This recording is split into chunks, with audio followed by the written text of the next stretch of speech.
Hello friends, welcome to my channel roots of physics. तो आज हम क्लास 12th का चैप्टर इलेक्ट्रोस्टेट स्टार्ट करेंगे। ठीक है, तो इसमें से पहला टॉपिक हम पढ़ देंगे इंट्रोडक्शन वगैरह के बारे में। ठीक है, तो आइए हम पढ़ते हैं। सबसे पहले चार्ज के बारे में जानते हैं।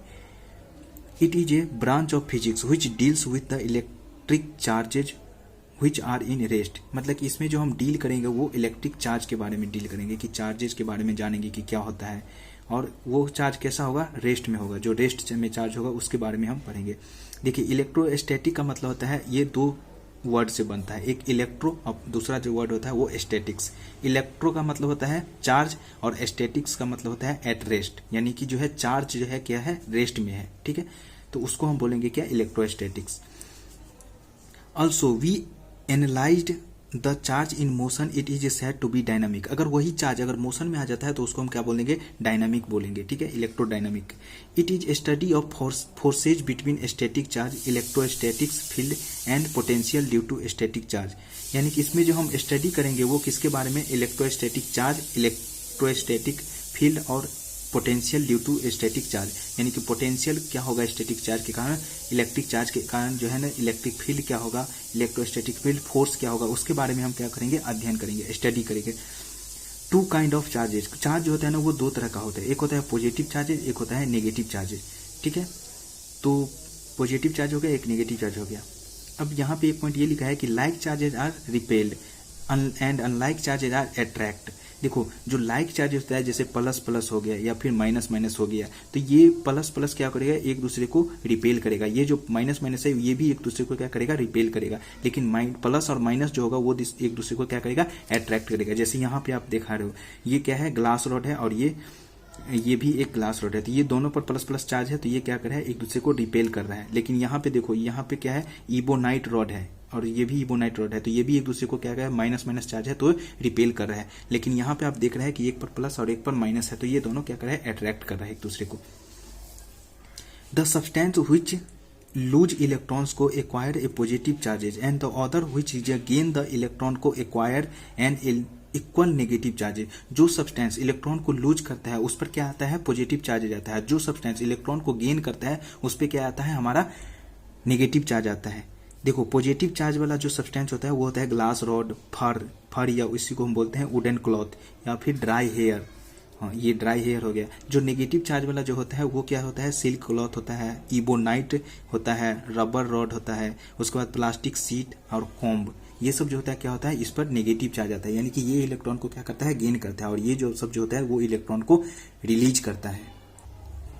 Charge is a physical quantity which SI unit is coulomb. जो चार्ज होता है ना वो एक फिजिकल क्वांटिटी होता है, उसका एसआई यूनिट कूलम होता है। यानी कि वो जो होता है ना वो स्केलर क्वांटिटी या फिजिकल क्वांटिटी बोल सकते हैं। All substances are classified in the 3 types में। यानी कि सारे जो सब्सटेंस है उसको हम क्लासीफाई करते हैं 3 टाइप्स में।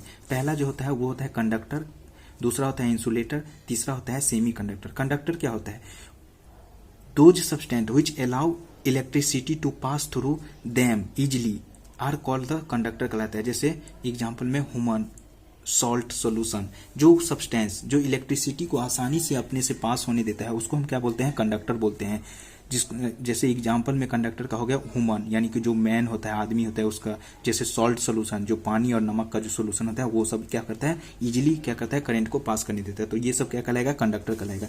इंसुलेटर, दो substance which do not pass electricity easily. जो सब्सटेंस जो है ना अलाउ नहीं करता है, यानी कि नहीं पास करने देता है आसानी से इलेक्ट्रिसिटी को अपने से, तो वो कहलाता है इंसुलेटर। जैसे हो गया ग्लास, रबर, प्लास्टिक etc, ये सब क्या है, इंसुलेटर है। सेमी कंडक्टर किसको बोलते हैं, दो substance which have not fully conductor and not जो है फुल्ली इंसुलेटर आज कॉल्ड द सेमी कंडक्टर। जो सब्सटेंस न तो पूरा का पूरा कंडक्टर है न ही फुल्ली वो इंसुलेटर है, उसको हम क्या बोलेंगे, सेमी कंडक्टर बोलेंगे। इसका एग्जाम्पल आता है सिलिकॉन, उसके बाद ना दूसरा जर्मेनियम। अब आता है मेथड ऑफ चार्जिंग बॉडी। मान ली कि किसी भी बॉडी को हम किन किन मेथड से चार्ज कर सकते हैं। तो पहला आता है charging bye rubbing, charging by contact, और तीसरा आता है चार्जिंग बाय इंडक्शन। यानी कि ये जो है ना 3 मेन मेथड होता है चार्ज करने का। ठीक है, चार्जिंग बाय रबिंग क्या होता है, वह जब 2 bodies are rubbed against each other they acquire equal and opposite charges. जैसे हम दो बॉडी को क्या करेंगे, ऐसे ऐसे रगड़ेंगे ना, तो वो क्या होगा, एक पर पॉजिटिव तो एक पर नेगेटिव चार्ज जनरेट होगा। इसको हम बोलते हैं चार्जिंग बाय रबिंग बोलते हैं, ठीक है।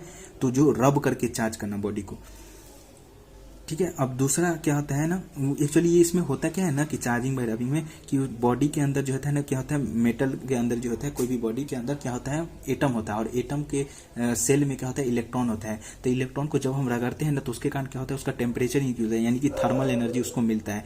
थर्मल एनर्जी के साथ साथ उसको काइनेटिक एनर्जी भी मिल जाता है। तो काइनेटिक एनर्जी मिल जाता है तो इलेक्ट्रॉन जो है ना वो क्या होता है, सेल से, यानी टेम्परेचर बढ़ने के कारण सेल से बाहर आ जाता है, तो उसके कारण वही चार्ज जो है ना बॉडी पे दिखने लगता है।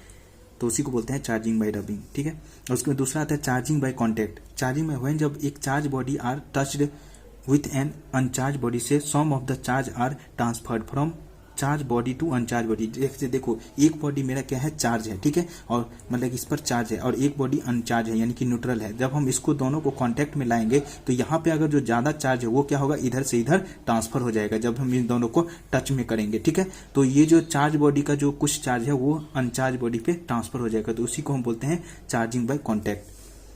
तीसरा जो होता है ना charging by induction. Charging by induction क्या होता है ना, व्हेन जब एक charge body brought near the uncharged body, the some charge are induced on the surface of the uncharged body. They can be equal and opposite to the amount of charged body. देखो, जैसे हम मानते हैं कि जैसे ये मेरा एक क्या है, चार्ज बॉडी है, ठीक है, और ये मेरा अनचार्ज बॉडी है। तो जब हम इस चार्ज बॉडी के पास में, यानी कि इसके नजदीक में जब हम इस चार्ज बॉडी को लाएंगे, तो हम क्या जानते हैं ना कि जो ये बॉडी है इसके अंदर क्या है, एटम है, और एटम के अंदर इलेक्ट्रॉन और प्रोटॉन है। तो अगर ये इस पे पॉजिटिव चार्ज है तो ये क्या करेगा ना, तो इसके इलेक्ट्रॉन को क्या करेगा, अट्रैक्ट करेगा, खींचने की कोशिश करेगा। क्योंकि हम जानते हैं कि प्लस और माइनस जो अगर रहता है तो उस पर क्या होता है, अट्रैक्टिव फोर्स लगता है। तो क्या करेगा, ये इलेक्ट्रॉन को अट्रैक्ट करने की कोशिश करेगा। तो इसके सरफेस पर जो होता है, इधर नजदीक वाले सरफेस जो होगा इससे, उस पर क्या होगा, नेगेटिव चार्ज मतलब कि डेवलप हो जाएगा। तो और क्या है, इस पे पॉजिटिव चार्ज है, तो ये क्या करेगा, प्रोटॉन को रिपेल करेगा, पॉजिटिव को रिपेल करेगा। तो पॉजिटिव चार्ज जो है ना इसके दूसरे सरफेस पर क्या हो जाएगा, जनरेट दिखने लगेगा, डेवलप हो जाएगा। तो यही चीज होता है चार्जिंग बाय इंडक्शन, यानी इंडक्शन मेथड से चार्ज करना है कि इसके जो नजदीक वाला सरफेस होगा उस पर अपोजिट चार्ज, और जो दूर वाला सरफेस होगा उस पर सेम चार्ज जनरेट हो जाएगा। जैसे आप यहाँ पे देख सकते हैं कि जैसे ये मेरा एक बॉडी था, अनचार्ज बॉडी, जब ये हम पॉजिटिव चार्ज वाले बॉडी को हमने यहाँ पे लाया तो इसके सरफेस पर क्या हो गया, यहाँ पे नेगेटिव चार्ज जनरेट हो गया, और इससे दूर वाला जो सरफेस है यहाँ पे पॉजिटिव चार्ज जनरेट हो गया, ठीक है। अब अगला क्या है, प्रॉपर्टीज ऑफ इलेक्ट्रिक चार्ज का। इलेक्ट्रिक चार्ज की क्या क्या प्रॉपर्टी होता है, तो पहला प्रॉपर्टी होता है quantisation of charge. It means the charge on a body पर can not have an arbitrary value but total charge is always an integral multiple of a certain minimum charge, और minimum charge कितना है, plus minus ई होता है। this minimum charge the minimum amount of charge which can be individually exist। ये जो minimum charge है ये जो होता है क्या, individually exist होता है। आप ये नहीं बोल सकते हो कि सबसे छोटा चार्ज यही है, ये क्या कर रहा है कि स्मॉलेस्ट चार्ज का क्या होता है, इंटीग्रल मल्टीपल होता है। Charge always is integral multiple of the certain minimum charge. तो आप ये नहीं कह सकते कि सबसे छोटा चार्ज यही है, क्योंकि सबसे छोटा चार्ज जो होता है ना वो क्वार्क होता है, एंटी क्वार्क होता है, ये सब भी होता है। लेकिन वो क्या है ना कि अकेला एग्जिस्ट नहीं करता है। सबसे छोटा चार्ज जो एग्जिस्ट करता है वो प्लस या माइनस ई का चार्ज एग्जिस्ट करते हैं यूनिवर्स में, ठीक है। तो मतलब कि जो है ना बाकी जो चार्ज होता है किसी भी बॉडी पर, तो यो इसी का मल्टीपल होता है। जो सबसे छोटा चार्ज एग्जिस्ट करता है ना उसी का मल्टीपल होता है, मल्टीपल टाइम्स होता है, ठीक है। तो ये जो छोटा चार्ज है ये अकेला एग्जिस्ट करता है, इसीलिए हम इसको मतलब कि यूनिवर्स में मतलब कि इंडिविजुअली एग्जिस्ट बोलते हैं इसको, कि ये अकेला भी एग्जिस्ट करते हैं। बाकी जो चार्ज होता है और इसका जो वैल्यू होता है वो कितना होता है, 1.6 × 10⁻⁻19 कूलम होता है। तो अगर किसी भी बॉडी पर का अगर टोटल चार्ज अगर निकालना हो तो इसका इंटीग्रल मल्टीपल हो जाएगा। ये जो छोटा चार्ज है वो मतलब एन क्या है, यहाँ पे इंटीजर है, 1 2 3 4 इस तरह का है, ठीक है। तो इसका जो है ना इंटीग्रल मल्टीपल हो जाएगा छोटे चार्ज का, ठीक है। The minimum amount of any physical quantity which can individually exist is called its quantum कहलाता है। और वो जो फिजिकल क्वांटिटी है जो अकेला एग्जिस्ट करता है उसको हम क्या बोलते हैं, क्वांटम बोलते हैं। Also the physical quantity for which, जहाँ पे it's quantised is defined as said to be quantise कहलाता है। यानी कि जो है ना क्वांटम ये जो क्वांटम जो एग्जिस्ट करता है उसको हम क्या करते हैं, क्वांटाइज कहते हैं, ठीक है। ये जो मिनिमम क्वांटिटी है उसको हम क्या बोलेंगे कि वो क्वांटाइज है, ठीक है। जैसे एग्जांपल में quantum of energy of any light is H mu, यानी कि एनर्जी का जो क्वांटम होता है वो कितना होता है, मतलब कि एच टाइम्स होता है, एच एफ या फिर एच म्यू कहते हैं, इसको म्यू पढ़ते हैं, ठीक है। ये फ्रीक्वेंसी होता है लाइट की frequency. Quantum of angular momentum of electron is any orbit of the atom is h/2 price, यानी कि अगर तुम किसी भी ऑर्बिट में अगर आप निकालोगे ना क्या कि मतलब कि एंगुलर मोमेंटम, तो ये क्या होगा, इसी का इंटीग्रल मल्टीपल होगा, यानी कि ये n टाइम्स को हो जाएगा n h/2 पाई हो गया, जहाँ पे n क्या होगा, मतलब कि ऑर्बिटल होगा, यानी कि नंबर ऑफ ऑर्बिट होगा, ठीक है। अगर तुम आप एनर्जी का अगर निकालोगे ना, तो एनर्जी में क्या हो जाएगा ना कि इसी का इंटीग्रल मल्टीपल होगा, ये जो छोटा क्वांटिटी है इसी का इंटीग्रल मल्टीपल होगा। उसी तरह यहाँ पे एंगुलर मोमेंटम में इसका इंटीग्रल मल्टीपल होगा, जैसे यहाँ पे जो है ना सबसे छोटा में क्या था, ई का इंटीग्रल मल्टीपल था, तो उसी तरह यहाँ पे हो रहा है, ठीक है। The minimum amount of charge can be plus minus e या plus minus 2e, but these value can not exist individually, यानी कि ये जो अगर ऐसा कोई चार्ज होगा ना तो वो एग्जिस्ट नहीं करेगा, क्योंकि हम अभी बताए हैं कि क्या कैसा होना चाहिए, इंटीग्रल मल्टीपल होना चाहिए। तो यहाँ पे जो 2/3 है या फिर 1/3 है, ये तो इंटीजर है ही नहीं, तो यानी कि इस तरह का अगर कहीं पे भी चार्ज अगर होगा ना तो वो एग्जिस्ट नहीं करेगा। But these value can not exist individually and they are found in the multiples of 3, so ये जो होगा ना ये 3 का मल्टीपल होगा, क्योंकि इसको जब हम 3 से मल्टीप्लाई कर देंगे ना तो ये क्या हो जाएगा, ये इंटीजर आ जाएगा, multiple of 3, so quantum of the charge is plus minus e हो जाएगा। जब हम इसको मतलब 3 का भी मल्टीपल होगा, ये जो है ना ई का मतलब कि ई का मल्टीपल नहीं होगा, ये क्या होगा 3e का मल्टीपल होगा, ठीक है। तो जब हम 3e से इसको मल्टीप्लाई कर देंगे ना तो ये एग्जिस्ट करेगा, ठीक है। मतलब हाउ, हालांकि the value of charge is plus minus e का are collectively known as quark कहलाता है, ये जो होता है ना वो क्वार्क कहलाता है, और ये जो है ना ये 3 + 3 या -3 का 3e का मल्टीपल होगा, ना कि ये e का मल्टीपल होगा, क्योंकि ये इंटीजर तभी आ पाएगा जब हम इसको 3 से या +3 या -3 के मल्टीपल से हम मल्टीप्लाई करेंगे, ठीक है। देखिए अब इससे अगले वीडियो में हम पढ़ेंगे इसका दूसरा प्रॉपर्टी पढ़ेंगे, तो तब तक के लिए इस वीडियो को यहीं पे रोकते हैं। अगर वीडियो अच्छी लगी हो तो चैनल को लाइक एंड सब्सक्राइब जरूर कर दे। Thank you.